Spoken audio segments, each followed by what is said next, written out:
Hello, everyone. And I see a good portion of you are back again. This is getting to be a lot of fun because you're coming back for more of the wonderful things we have to share with you.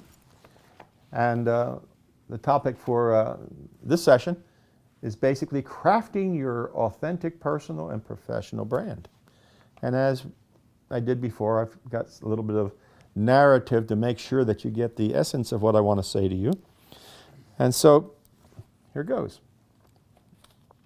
The technological revolution has changed the structure of careers today. It used to be that you went to work for one or two companies in your entire career. Today, we will all have as many as 4 to 8 jobs or careers in our lifetime.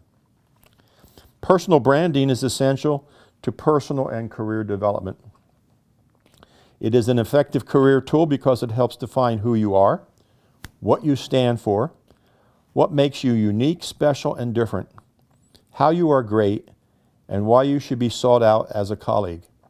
So our session today is to talk a little bit more about how personal and professional branding can actually help your career and help you find your way through the mass of obligations and restrictions that sometimes get in your way. And again, our friends, our 2 charts. This is you trying to find your way and deciding where you want to be. And this is us, number 4. We're closing up the whole idea of building the basic foundation. And now that we have something going, we know what our meaning is. We know we have a process to help us. We know we can be the project manager of our lives. Now we're going to move forward and we're going to add some oomph behind ourselves, and we're going to go out and start to demonstrate our capabilities and tell people about them. Now we're going to move out and do that. And so a good friend of mine who trained me in this business, named Dr. Rampersad, international consultant, brought to me about 2 years ago the possibility of working with him to go through his program, to analyze it, and actually start doing the same work that he's been doing. And what his work is about is pretty much all on this chart. This one chart captures most of it. What he does is he works with the individuals to actually state their personal ambition. And of course, what you've seen, we've already been talking about what you have in your own mind for yourself, so that fits right into this personal ambition.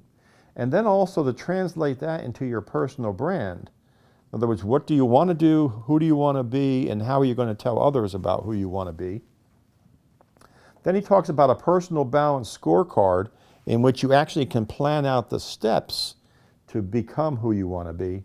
And then there's a sequence where you go through a various bunch of steps to analyze where you are and make corrections and do it again. So you work your way through this cycle.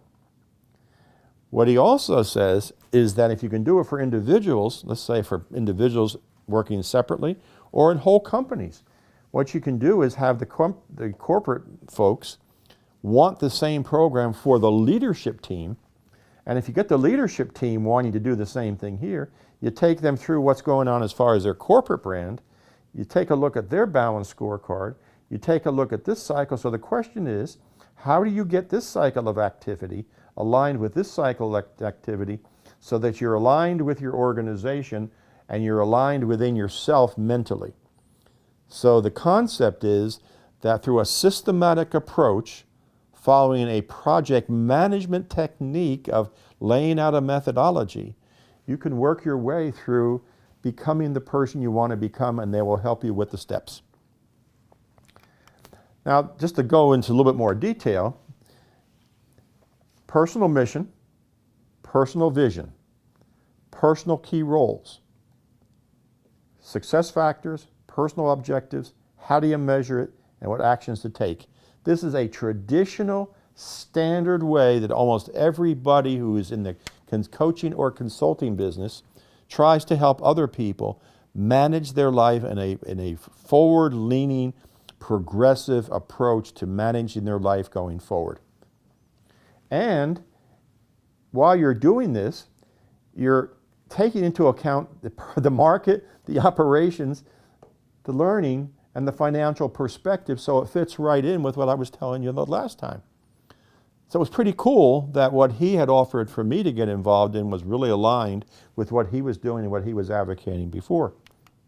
And for businesses, and he actually has done this, I haven't had the opportunity to do it in full bore yet, is that you take it to a company and you do it with their corporate board and their key managers, and you get vertical alignment in the organization that they agree on what they're doing together.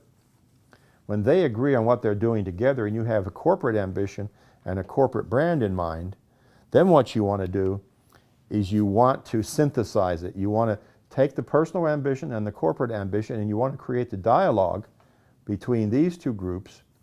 You want to take these measurements and apply them with here, and what happens is you start this cycle starting to include this cycle.